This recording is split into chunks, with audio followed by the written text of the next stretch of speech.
In this example problem, we have a sailboat runs before the wind with a constant speed of 3.5 meters per second in a direction 35 degrees north of west.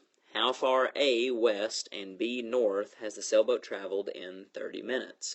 Okay, so it may seem kind of strange the way that they've worded this because they say a constant speed, but as soon as they attach a direction to it of 35 degrees north of west, it turns that speed into a velocity. So we want to know how far A west and B north the sailboat has traveled in 30 minutes. So this should automatically signal a problem. Okay, our velocity is given to us in 3.5 meters per second, but then the time is given to us in 30 minutes. So before I even go any further with the problem, I'm going to convert my time to seconds to make sure that everything, all the units are the same. So I write 30 minutes. Okay, I'm just going to divide that by 1 to make it a fraction. And then times, okay, my conversion factor. Now if I've got minutes up top, I need minutes on the bottom. Okay, so I know in 1 minute there are 60 seconds. Okay, and that's all I need to perform this unit conversion. So multiplying straight across the top, I've got 30 times 60, which is 18. I got 1800 on that one. Now let's not forget our units. We've got minutes times seconds.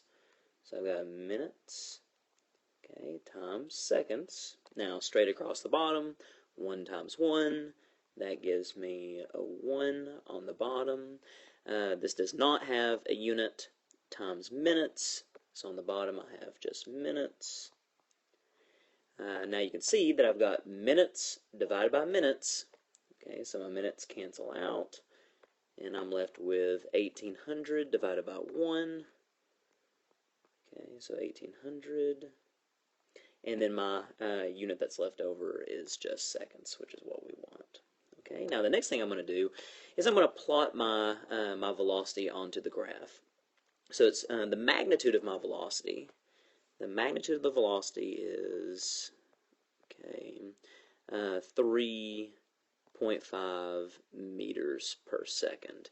Now I'm going to go and call this my initial velocity. It doesn't really matter in this case because we are moving at a constant speed, so my initial velocity is going to be the same as my final velocity. But I'm just going to go and call this my initial velocity is 3.5 meters per second.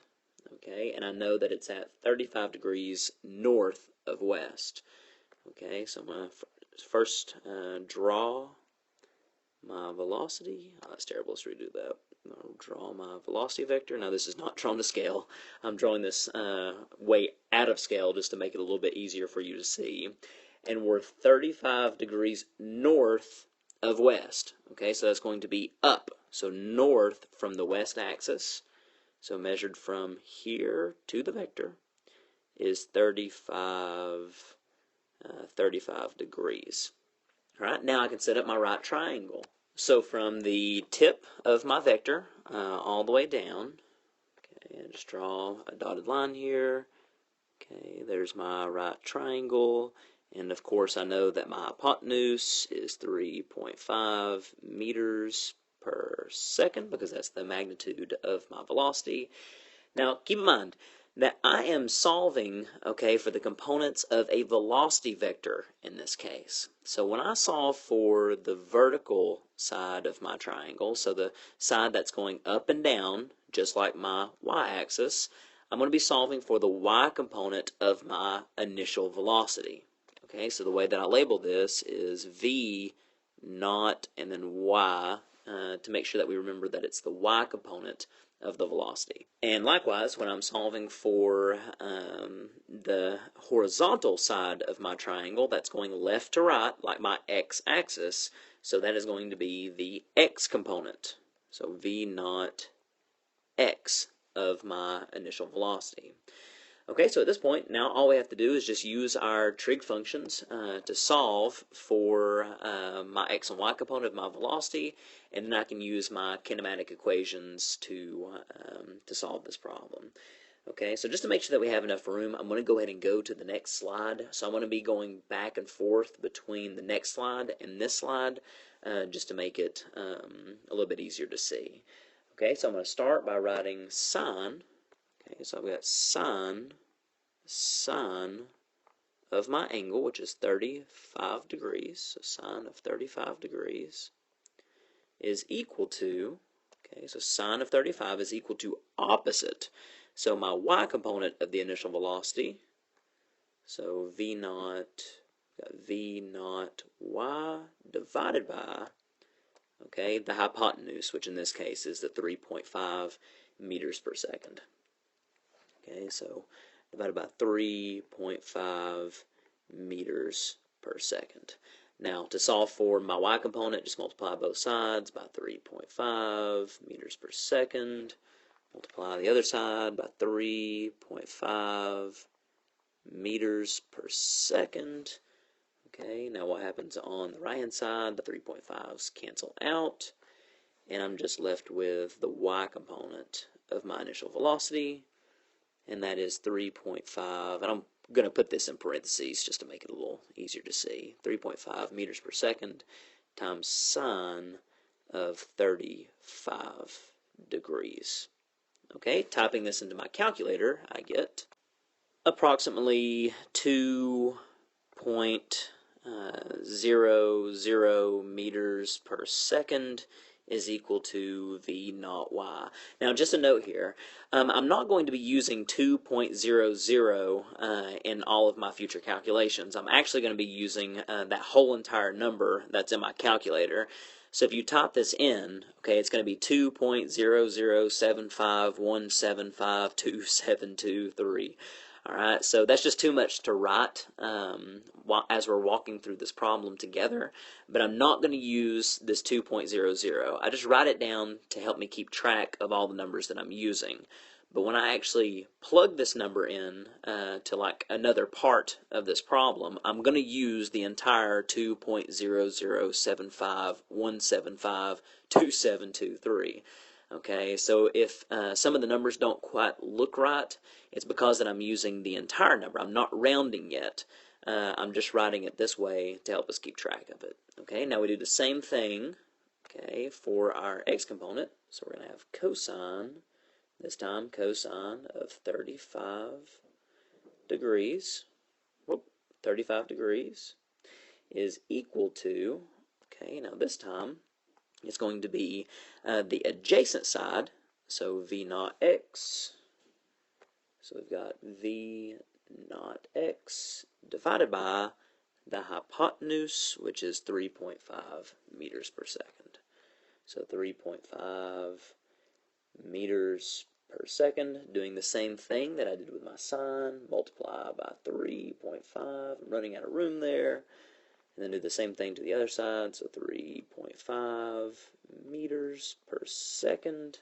So my 3.5 cancels out on the right-hand side, and I'm left with my x component of the velocity is 3.5 meters per second.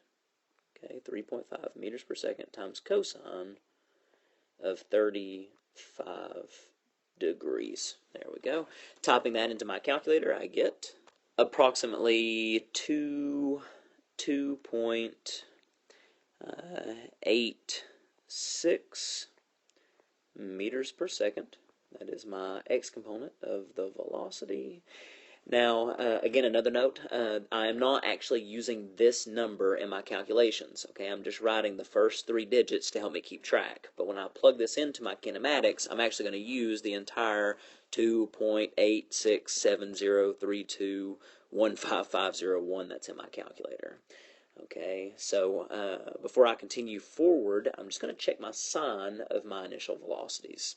So I know that my y component needs to go up, okay, to end up in the second quadrant, so it should be positive, which is what we have.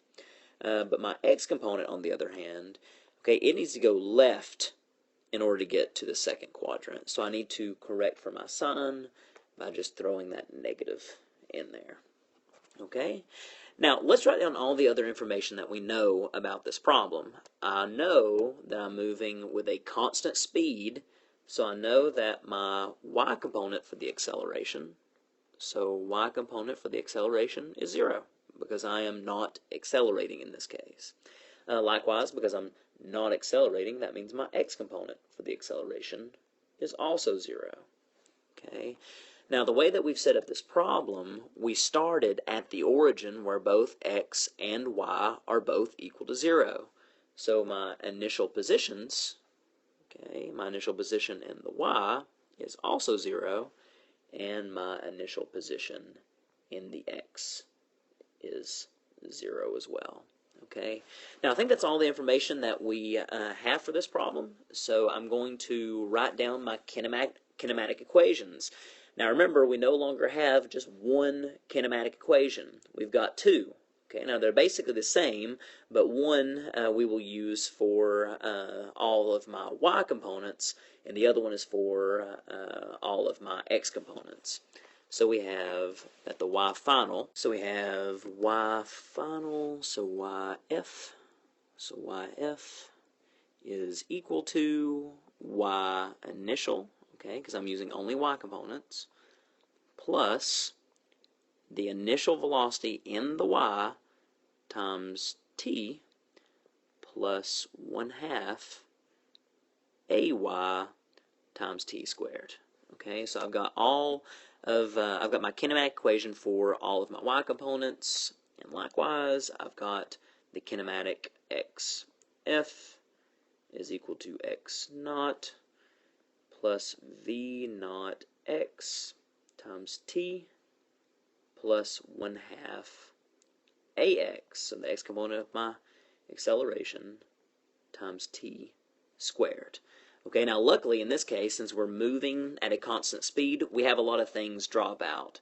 So if I were to plug in 0 for my ay, you would find this entire term goes away. Likewise, if I plug in 0 for my initial position, that entire term goes away. Now looking at my x component equation, if I plug in ax equals 0, that entire term goes away, and then plug in the initial position for my x direction as 0, the first term goes away on the right hand side. So what we have here are two relatively simple equations to use to solve this problem. Okay, just yf is equal to the y component of my initial velocity times time, and then we've got the x component of my position is equal to the x component of my initial velocity times time. Okay, so at this point it's just going to be a plug and chug problem.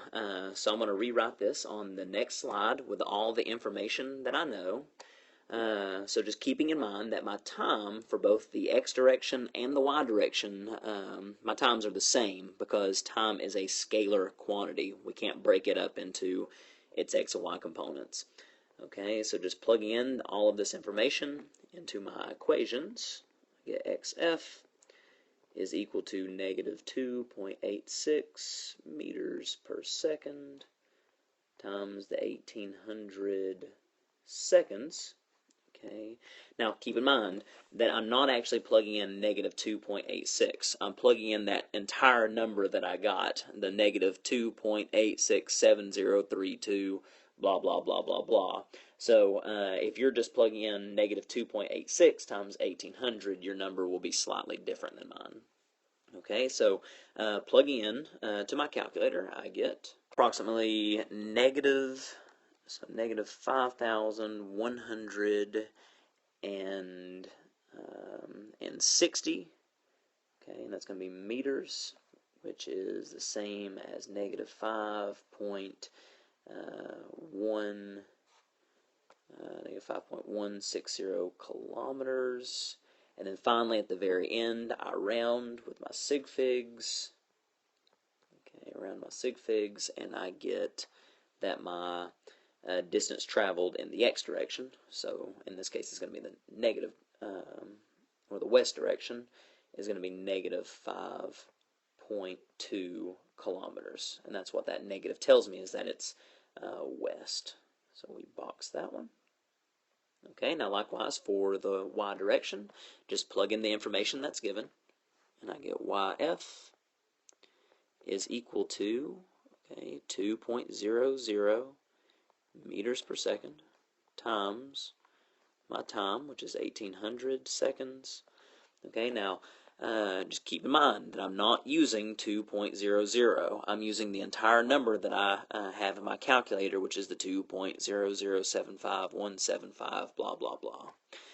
Alright, so typing all of that into my calculator, I get approximately 3,000, so we got 3,613, okay, that's meters, and that's the same as 3.613 meters, and finally at the very end, I round to the appropriate number of sig figs, which gives me my final answer in the y direction, so north is 3.6, if I put my K there, kilometers.